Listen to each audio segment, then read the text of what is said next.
Welcome back to the Jaunty Mantis. I'm Jesse, and with me, as always, is my co-host Maddie. Happy to be here. How's it going? It's going. How about you? It goes as well, with mighty treads like a T-Rex. Oh, that's right, because we are in Season 5, Dinosaurs and RPGs.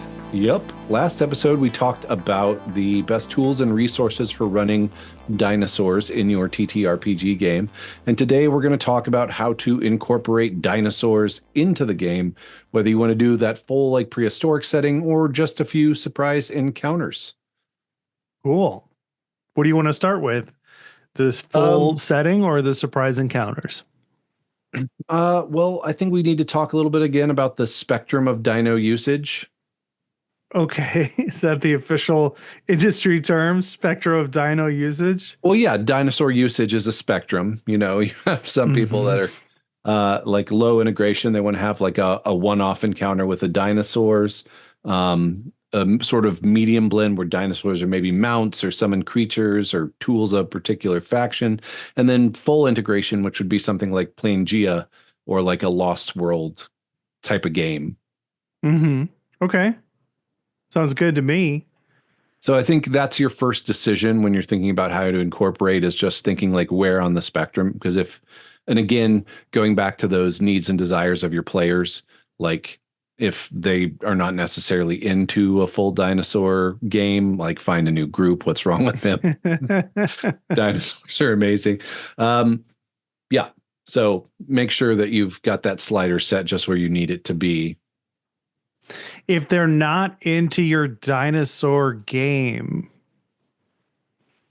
tell them to go fuck themselves.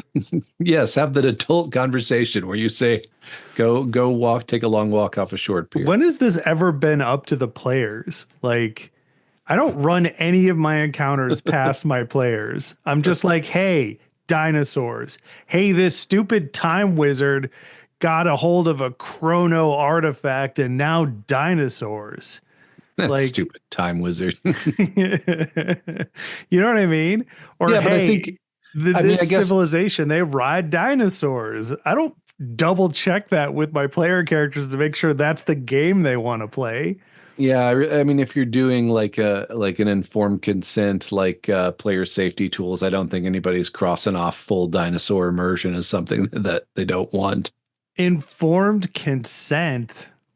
Yeah. What kind of game is this? That's the thing. There's a whole supplement from Monty Cook Games, Consent in Gaming. Right. Okay. Sure.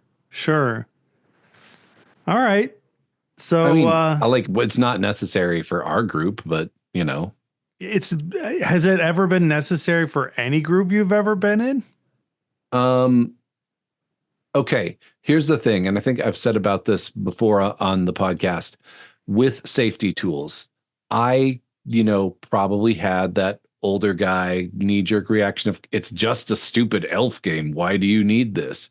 And then one time we were playing a game and someone said, you step on a plate and you hear a click, and a dude at the table went like white knuckle, like full on panic attack because he had served in Afghanistan, and that was like a PTSD trigger. And I'm like, ooh, okay, now I see the need. Like, I mean, if you're playing with people that are newer to you, I think it's probably a good idea to be like, hey, is there anything that would really wig you out? I mean, like with my wife's spider phobia, I don't lean into the spiders a whole lot, but you have to have a conversation to know that.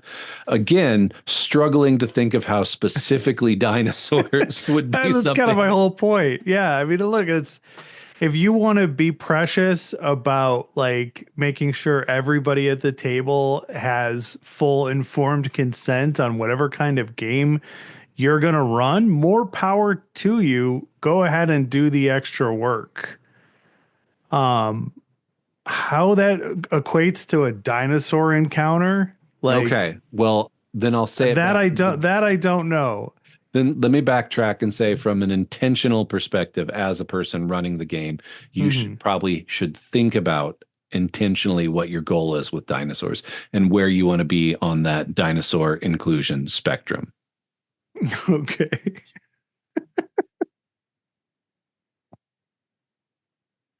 If you say so. Uh, I'm just gonna throw dinosaurs in my game and hope it lands well. You know, we all go through the best of intentions with designing encounters, plot points, story mechanisms. You try to design an encounter, and it ends up becoming way more annoying than you anticipated, and you can see the frustration on your player characters, on the players' faces, but as their characters try to like get to the next thing. Um, but with dinosaurs, it's like, hey, I just got a cool gimmick. I want to use it. You know, so I'll have to take your word on this one. Like, what is your intent? Dinosaurs. When do you use them? Whenever you want. Do they have to make sense? No, they're dinosaurs. That's the best thing about it. Just throw them in there. Okay. Well, let's jump in then and talk about. I was thinking about this before the podcast. What you might do to incorporate dinosaurs, and I kind of thought there are like 4 or 5 different sort of brackets of dinosaur encounter. Okay.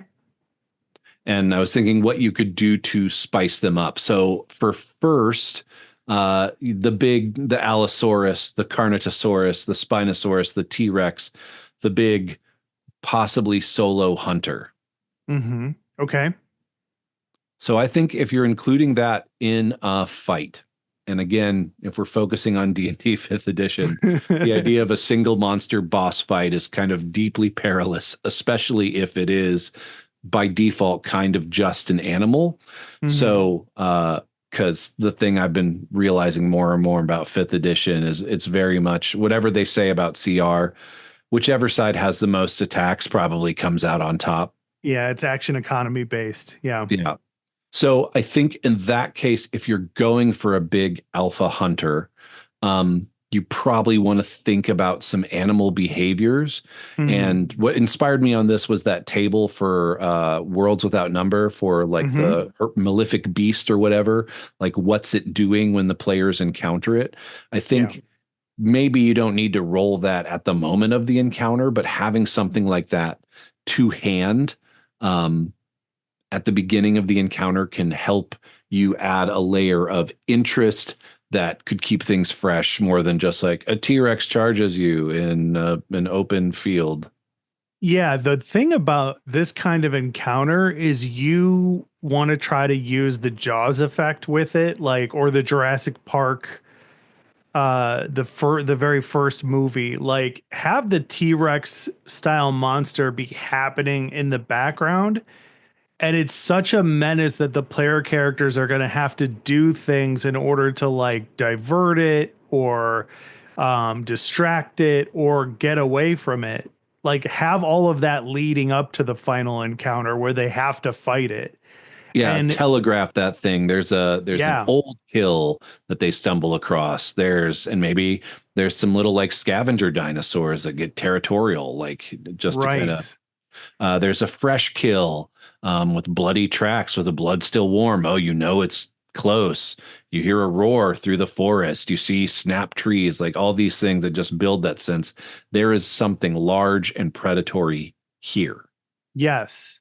And if you give the player characters fun ways to um weaken it or knock it down in challenge rating, essentially, so you can start out with this big scary, you know, monster, and let's say you have lower level characters, well, they would never be able to kill this thing in a drag out fight.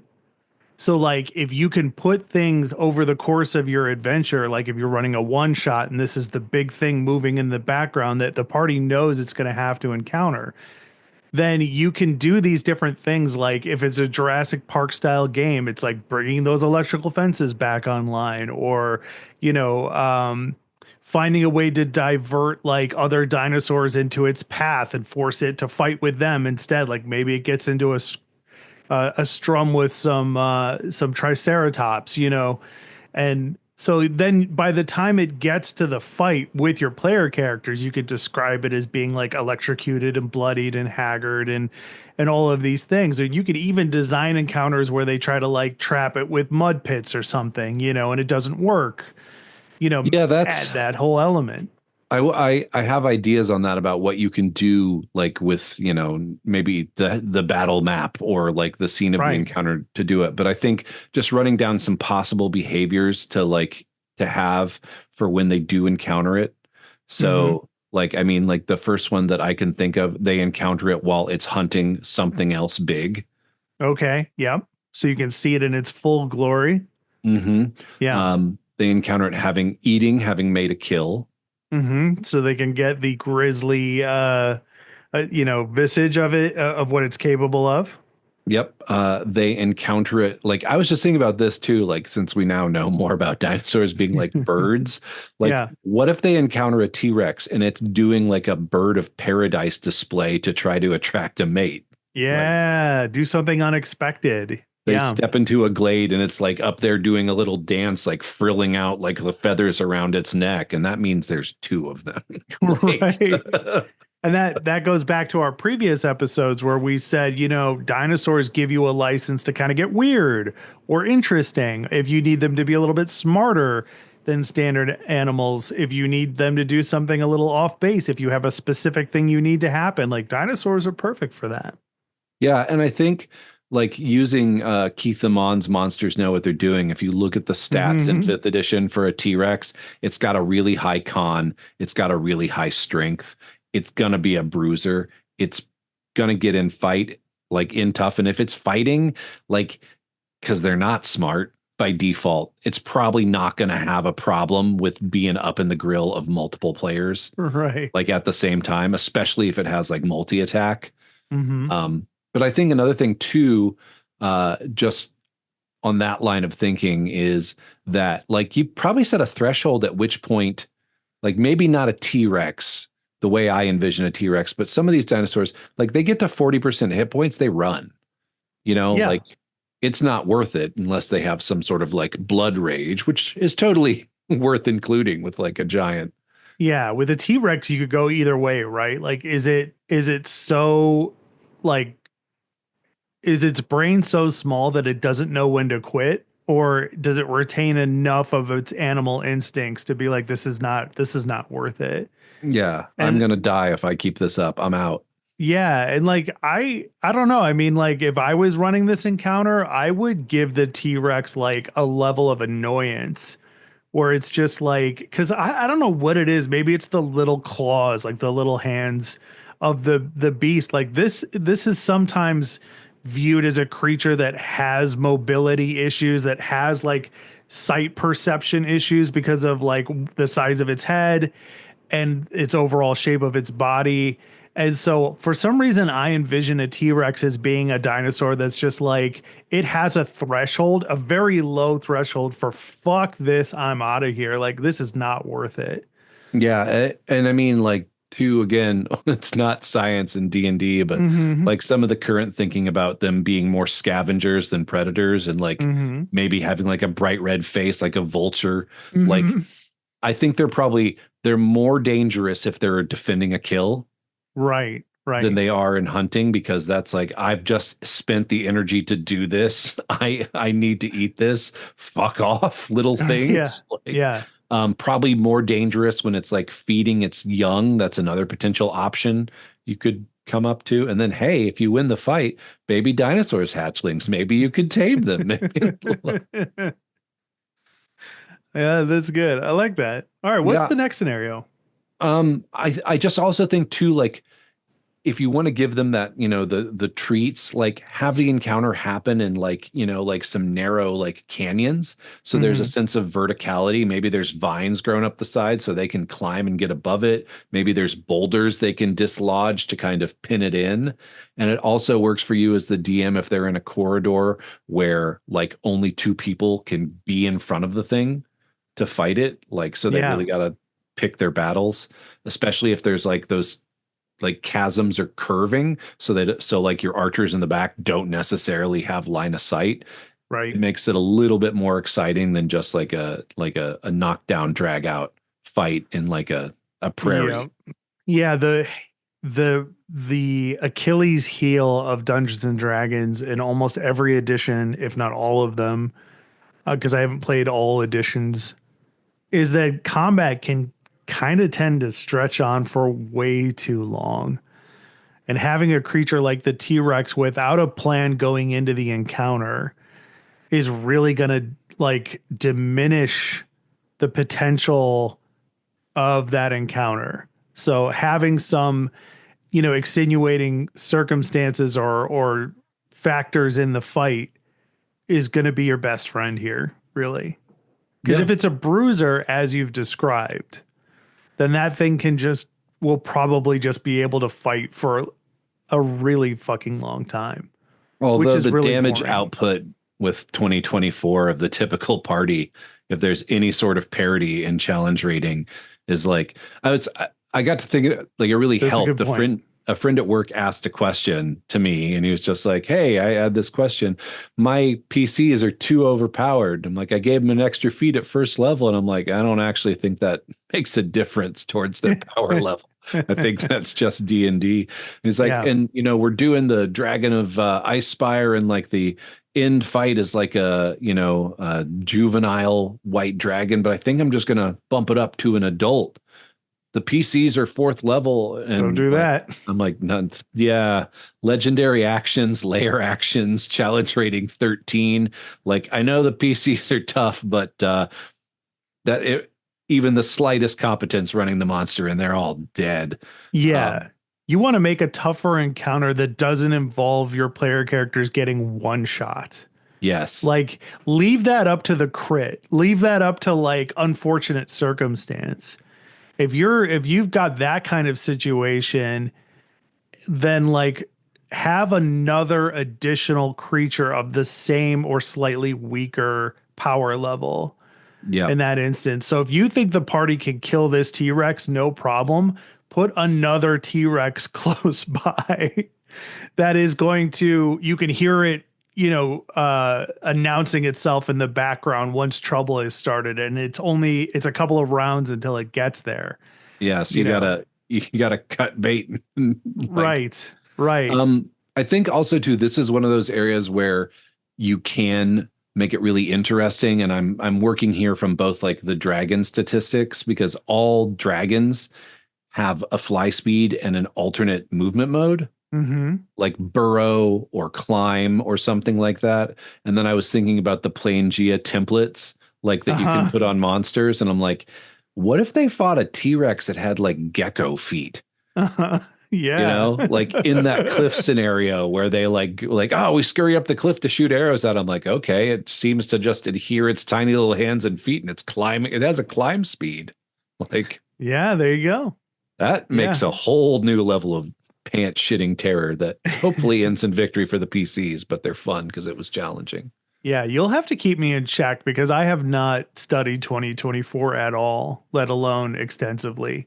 Oh, I mean, that's So, just fifth edition in general. Like, hmm yeah, that's true. Fifth edition D&D is definitely, marked in favor of the player characters being overpowered for sure. right. So You in said that that. fight, Big Predator, the fight we did in the Tyranny of Dragons module with the white dragon in its lair, Hmm. I did that totally wrong. Okay. So explain how it ended up running and then explain how it should have gone. So It ended up what had happened running of actually? like it kind of tried to fly away to get a recharge on its breath weapon, and then like just the sheer volley of like missile fire and like fire spells and whatever like wound up taking it out, because I flew back into the open chamber instead of around cover. And the thing that I'm now realizing myself is if it's up close and personal and it's taken some hits to the snout, like it's got a burrow speed. It takes the withdraw action and it burrows 30 feet underground, and you Mm, can't follow it. And now you're just waiting for it to pop back up while you're all like, where is it? And it's moving around so it can pop up and hit everybody with the breath weapon. nice. Again, not a dinosaur, but that thinking like that, like it's like that thing I said about ogres a while ago. Do you remember that? About No, like big refresh me. beat? Like if you do an attack, and I got this kind of from thinking about old school gaming too, where the rules aren't that specific. If you have a big muscly monster, like say an ogre or a T-Rex, throw people into walls. Like roll your Okay. normal hit, roll the bite damage, but like the thing like head checks you as it does the bite. And so now you have to, like, you've thrown 10 feet and have to make like a deck save or be knocked prone. Like, just have it do something more than just roll to hit and straight damage. Right. So in the T-Rex example, let's say it smashes into you and connects with its head, flattening you up against the wall. Fortitude saving throw or constitution saving throw, I guess. And then if you fail, you have disadvantage next round. It's knocked the wind out of you, or like you're recovering from the shock of the blow. Is that what you're suggesting? Yeah, like if and it's the same thing that I say for PCs too. If the PCs want to use an improvised weapon to just do something cool, I'm like, what's your goal? I want to do damage. Like, cool, roll to hit and then just roll your regular weapon damage. No problem. Or I want to hinder it. Okay, cool. Roll to hit. I'll do a saving throw. If you succeed, it'll lose its movement next round. Right. Like, you can get a little looser with that. And I think on the fly, that makes that alpha predator encounter a little bit more exciting. Yeah, and we've said this before, but I think it bears repeating. Advantage disadvantage is one of the most underutilized, most like simple but effective mechanics that is just waiting for you to use it way more than we all actually are. Yeah, we were doing the family spelljammer campaign. Yeah. This just yesterday actually, and it's this obstacle course in the Spelljammer Academy. And the first part of the challenge is these illusory explosions are going off, and you have to run through this straightaway. So it's basically just like a con save to like not get like intimidated or bowled over by the explosions. Okay. And that kid that was just in here a minute ago said, I take out a napkin from my pocket and I tear it up and I shove the pieces in my ears and then I run across. I'm like, okay, you can roll with advantage. Nice. Yes, exactly. Do not sleep on advantage disadvantage. And I think you can do that too as the monster with a way to build player agency, where if you narrate what it's doing, you can ask your PCs, does that sound like it would give it advantage? And let them make the ruling. So they're involved in the decision-making process. They're selecting the challenge to increase for themselves, and they're feeling like you're not being arbitrary as a GM. Yeah, and do not worry about players misusing that option. Sometimes that will happen, but more often than not, and I can speak to this from experience, like more often than not, when I put the PCs in the driver's seat, when I give the players the opportunity to have input on stuff like that, they come up with stuff that's way worse, way more punishing, way more harmful than I intended. And oftentimes way more exciting. Yeah. Yeah, for sure. Okay. Next scenario. A flyer. Ooh, okay. I hadn't thought of flyers. You know, oftentimes I neglect flyers when it comes to dinosaurs, but they're a definite key part of the dinosaur fantasy mythos. Yeah. And I think it depends on what kind of flyers, because with flyers, you run the gamut of the pack hunters, of like little ones, ambush predators, and then you can still have a bruiser. Like, I mean, the Quetzalcoatlus is like a pretty hefty beast in fifth edition. And again, little personal anecdote. I had a druid that could turn into one, and I sunk a sailing ship with it. Like, I landed on the main mast and then just used my wings and made an athletics check to roll the thing underwater and capsize it. And that was really cool. But I'm thinking, you know, I bet I could do that to the PC's boat as well. Yeah. I would love to use flyers in the way that I want to say Jurassic Park 2, The Lost World, I think it's called, uses them. Oh, or they find themselves in the broken dome, not realizing it was the pterosaur enclosure. So in that specific instance, it takes a bad situation to worse because they've stumbled into a nest of flyers, essentially flying dinosaurs. It's in terrain. There's like a water hazard at the bottom. It's very vertical in the terrain. There's fog, so they can't really see where the dinosaurs are coming from. It's just all these things that make that a really interesting in the context of a role-playing game encounter. And the motivation of the flying dinosaurs in this particular example is not necessarily to get into a full-fledged fight with the PCs, because one of the problems with flying monsters that I have is like the way I'm picturing it as the GM is that they are like swooping into attack and then swooping out. And it Yeah, kind most of, of them have flyby attack. yeah, and it kind of like really dumbs down the encounter and makes it kind of boring. So the way that I would use flyers in this example is kind of the way they're used in the movie, which is those dinosaurs are basically like, hey, you're not supposed to be here. This is my nest. This is my territory. And they're basically just like aggravatedly attacking them, peppering them with attacks, and then picking them up to get them out of the area and throw them away from their nesting grounds of the dome. If I'm remembering the movie correctly, and if I'm not, then just use what I said as like, my creativity. But like that's the perfect way to use flyers as part of an encounter, in my opinion. How would you, going back to our model we use for the T-Rex, how would you telegraph a flyer?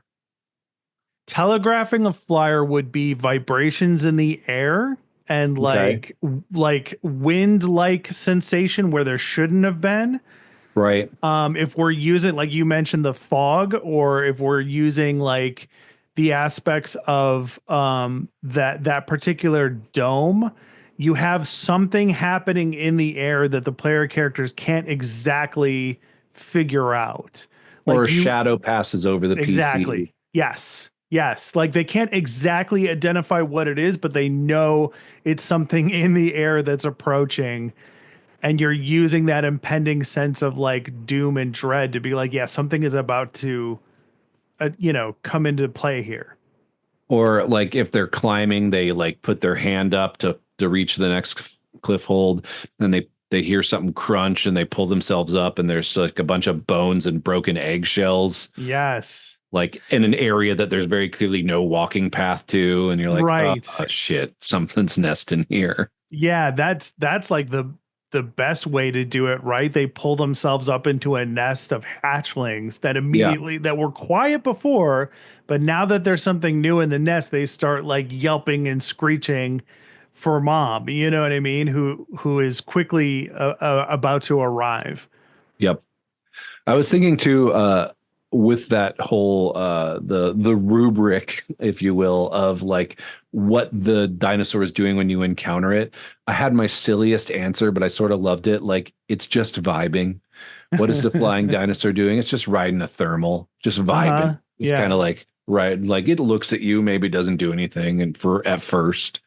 But I think most of the predatory ones, it's feasting, it's sleeping, it's brooding its chicks, it's just vibing. Like those are Mm-hmm. all options to have the encounter. And then the last one, we didn't mention this for the T-Rex. I think this one also works and telegraphs some of that creative license you might use. Is that like it's sick, like its Okay. behavior is off. Like Mm. give that druid or that ranger a chance to make that, intelligence nature check and be like, there is something off about this animal. Uh, Yes. like it is not behaving in a normal way. And that, adds an element of uncertainty. That is so true. And with flyers specifically, if you use predictable behavior, then you can also make that use of the player characters can make use of that later. Like if you're using a setting that has like a modern or science fiction element to go along with it, there's a very, cinematically evocative scene of flyers being forced up into the air into the path of like jets or helicopters or flying machines. And then just the sheer contact between the two forces destroys them utterly. So flyers are very good at creating like predictable behavior. That's another thing you can telegraph to the party. Like, hey, you could make use of this. You don't know it yet, but in a future scenario, this is going to come back around. A flock of these things are now in the area, and you know what to do with them. You could motivate them in order to get this objective. Yeah. All right, here's the challenge mode because this I don't know if this is a challenge for you, but this is the one that I always struggle with, whether Okay. it's dinosaurs or not. Lo- and this is the whole section of monster books that I almost never use. Large herbivores. Okay. Yeah, that is challenge mode. And I think this one really keys into the encounter. And there's one large herding herbivore behavior that I think would make a really interesting start to the encounter Hmm. is it's two males like doing the fighting for like mating grounds, like Hmm. running and slamming their heads into each other. Right. Right. Like you step out into the middle of that, it becomes an interesting day for your PCs. Yeah, I mean, the other thing that came to mind was, the elephant equivalent. Elephants are very destructive to their environment. And if you were to use some elephant like behavior and make these large herbivore dinosaurs like skittish, or maybe they've over consumed the capacity of their territory and are now moving into areas they're not supposed to be, use that size to your advantage. Like put them in a place they don't belong, and that creates the chaos of the encounter. Then it becomes more about trapping them or like pushing them in a different direction or saving people from them. Like, let's say a herd of them got spooked and they started stampeding into a town, and the player characters are like seeing them coming, and they can either try to directly get in their path and stop them, which is a bad move, Don't do or that. they could try to deal with them once they hit, or they can try to divert them through other means that you've provided in the encounter. Yeah, I recently learned like in India, like every year, like people are killed by wild forest elephants who Yeah. like wander into the tea fields or just like knock through the 2 years ago, 3 years ago, there was like this group of elephants that were smashing people's houses open to get beer. Like, Sure. like they're like, oh, we like this. So like, Yes. yeah, what's happened? Well, the Ankylosaurus just Hmm. like got a taste for beer. And so this brewery that's like our town's main business, like this Ankylosaurus keeps coming and smashing the wall down and we can't fight them. What do we do? You know? Yeah. The herbivore dinosaurs, let me know what you think, but they're kind of coming off as in this discussion as like the perfect low level dinosaur adversaries. If you are doing like a setting that has dinosaurs in them, like because you're not going to directly fight them, the sheer chaos and destruction that they can provide is kind of, it appeals to my sensibilities of like I need big dinosaurs for a low level encounter, but I don't want the party to fight them. They seem like kind of the happy, medium of that whole solution. What do you think? Yeah, no, I agree. And just like I had this gig like years ago where I was a tutor at the Loyola Writing Center. Hmm. And I was helping this student who was from Africa, and they told me something that I thought was really interesting and did not know.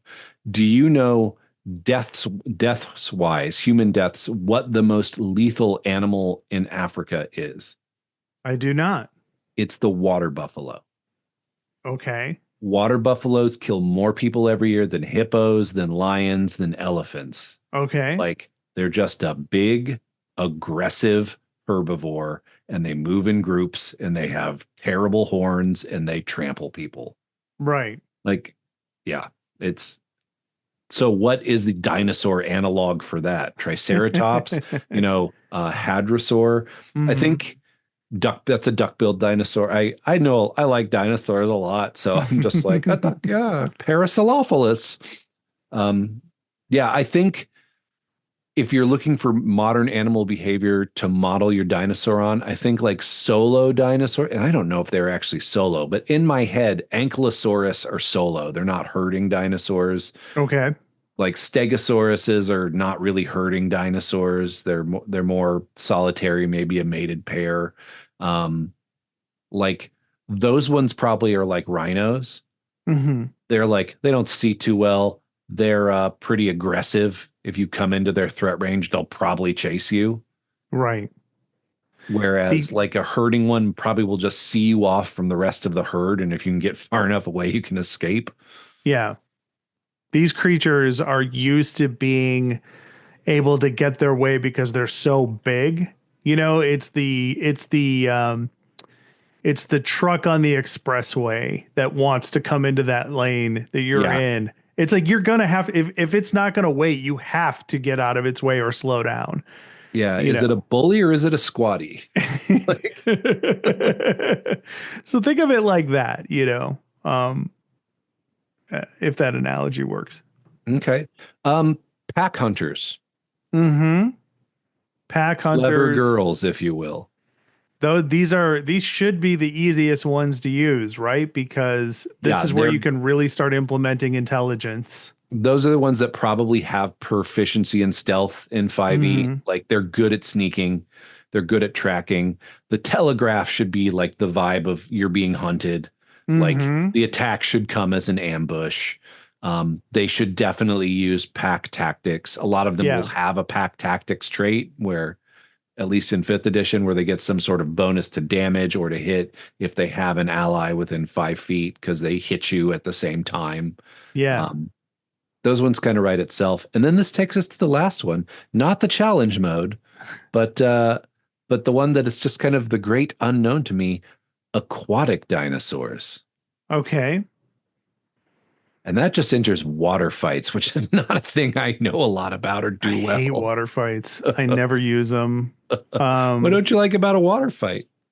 All the extra mechanics and like you like Slashing and blunt weapons have disadvantage. Piercing weapons, however, but crossbows will you work to half range. Yeah, there's you have those players like their characters are wearing full plate armor on the boat and you tell them that's probably not a good idea and they're like, "Oh, we're going to do it anyway." and then And they're then like the price just went up, the price just went up, right? They go overboard and you're like, "Well, you're dead now." I get out of my armor. It's like, dude, you cannot get out of your armor quickly on land with no risks, threats, or pressure. Like your character's done. So it's like it forces you to kind of have to impose penalties on your players that they're not going to like from the get-go. Um, and then there's all the like, then how does a fire spell work underwater? Or did I remember to tell them to do this thing? Or are they carrying too much weight? Or do they have a rope? Or you know, like I try to throw something. All right, well, it doesn't go as far as it's supposed to. Well, it totally would. Well, actually, it wouldn't. You know, like it really just forces you to start having to use extra stuff. And when that happens, I'm like, I don't think this was a good idea. yeah. For an underwater dinosaur, I mean, I don't even know how they move or operate. Like, what's the closest? They have a swim speed, so they don't have Yeah. disadvantage, like to attacks underwater. Mm-hmm. I think it all just depends on the party's level. Like if the party is like questing after something underwater and they have like sufficient magical power to be like, we all have like water breathing on us and like we have boots of swimming or whatever, like Mm-hmm. then it's basically just a fight with a flyer, Yeah, I like guess so. it's an aerial battle, like with lower Yeah. visibility. I mean, underwater encounters are really only special because the things that you're taking away from them really matter all of a sudden, like being able to breathe. So if that's not on the table, then it's a boring encounter. Well, they do have a good telegraph for this though, Okay, what is it? based on personal experience. Really? Yes. Yes. So do you remember like last spring when there was that like two shark attacks in Florida, like Okay. on the same day, like 4 miles away from each other? Okay. I remember because I was there. Oh, Like wow. 16 miles away from where the attacks happened. And that day, the water was really warm and really clear, and we're all out playing beyond the first sandbar. And there's all these little silver fishes because there's all these little fish like just swimming around us. And like at the time, I was like, oh, that's interesting and odd. And then it occurred to me, like, wait, they're using us as cover. Like these things that are normally afraid of us are using us as cover to break up their sight lines against what's out there. And then and then like I look and I see the truck coming down the beach, like red flag, like and the water's fine, no undertow, like, oh, oh boy. So we got out of the water. But yeah, like I mean, just like little smaller fish are suddenly all gathering around you and like swimming around you. And like, why is that happening? Yeah. Because something's hunting them. That's a good one. That's a good one. Like how big is an underwater dinosaur? Like aren't crocodiles technically underwater dinosaurs? I mean, they're ones that can come out of the water to get you, but like, I mean, like a plesiosaur, like is that's the long neck swimmy Oh, ones. please, explain this to me. I have no frame of reference. A Sorry, I'm practicing my plesiosaur. dad jokes. An ichthyosaur is just like a big fish. But a Okay. plesiosaur is one that has like a 20-foot long neck with a head full of spinidy teeth at the end, and then a body with flippers. And So we're trying to picture like using a leviathan of some sort, or I mean, that one is like, I think that's something that like it should have crazy reach. So you Mhm. have an encounter amongst them like coral stacks where they think they're safe, and then the thing's head just snakes through. That'd be pretty interesting. Can Uh, it swallow PCs whole? no, it's not. Its head is like about, it's not that big, but like if you Okay. were doing something like a Leopleurodon, a magical Leopleurodon, Tell me more, Charlie. well, that's like a giant whale with a Mhm. crocodile face. Like that's Mhm. that's like a 30-40 foot long whale with a crocodile face. Like, so that thing will just bust through the coral. Yeah. Then I guess like the best way to use them would be very similar to our herbivore dinosaurs, where whatever the player characters are looking for, the MacGuffin is in this thing's territory. And it is simply an obstacle. And maybe it's big enough and tough enough that they just can't kill it fast enough, if that's what it comes down to. And Yep. because it has like a flyby attack kind of aspect to it, its sole purpose is to keep the player characters out of its territory. So, smash into them and swim them away, or make it really unpleasant for them if they try to get in there, force the party to split up, and then have the dinosaur do something really bad to one of the player characters so that the rest of them have to debate whether they continue to go after the MacGuffin, that wow, it just happens to take two or three of them to pull it loose. Mm-hmm. While Greg is getting, tossed around by the Leopleurodon or whatever we were talking about. A Like magical Leopleurodon, Charlie.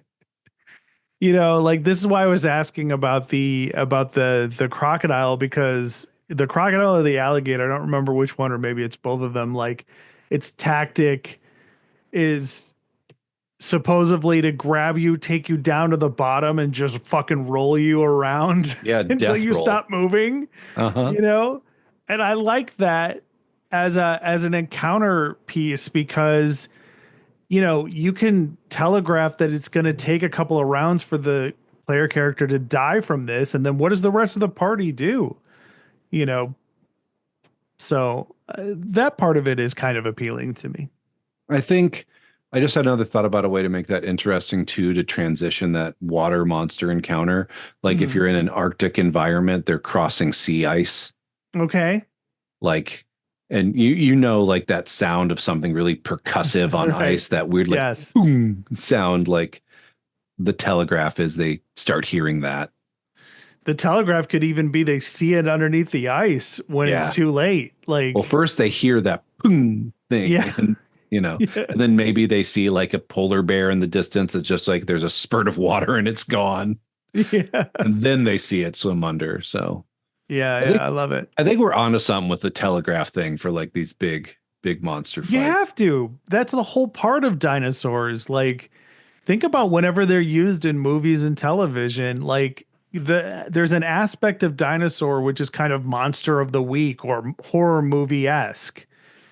So like telegraphing that it's coming and what that looks like and creating a sense of dread for the players is part of the experience, is Yep. what I think we learned today. All right. Well, we've done like 45 minutes on this. How? Well, see, I mean, this is like back to our main point. Dinosaurs can be really interesting and versatile. We didn't even get that weird with it. Yeah, we This is didn't. this is just basically basics of what you can do with the different types of dinosaurs out there in role-playing game, just for combat encounters.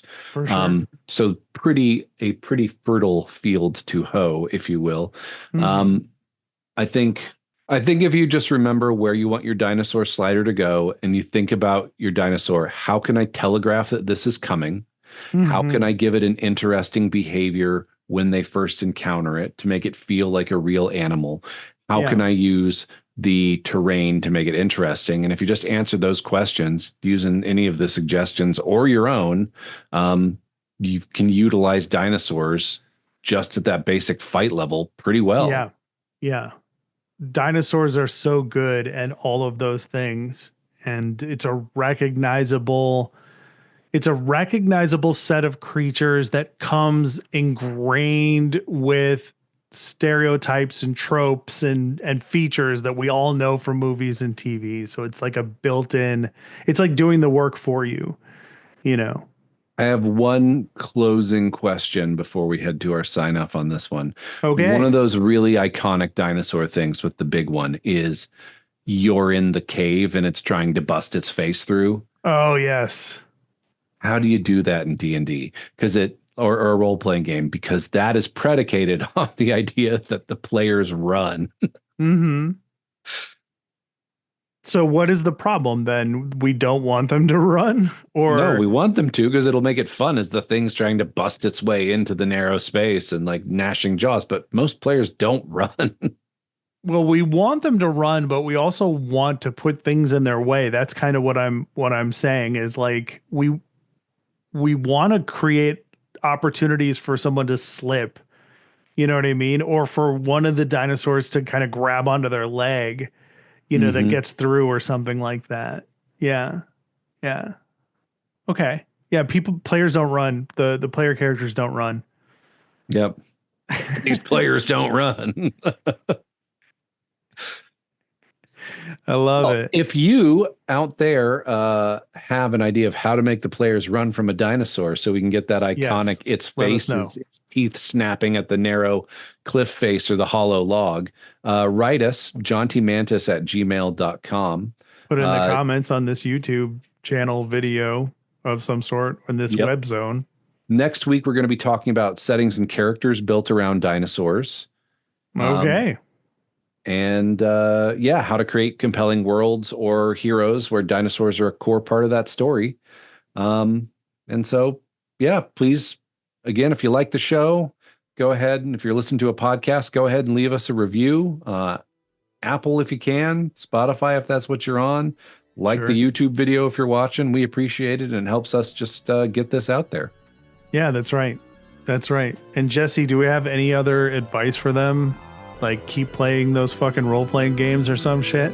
Yeah, just play some fucking dinosaur games or something. I don't fucking know. Yep, that's us, the Jaunty Mantis. See you next time.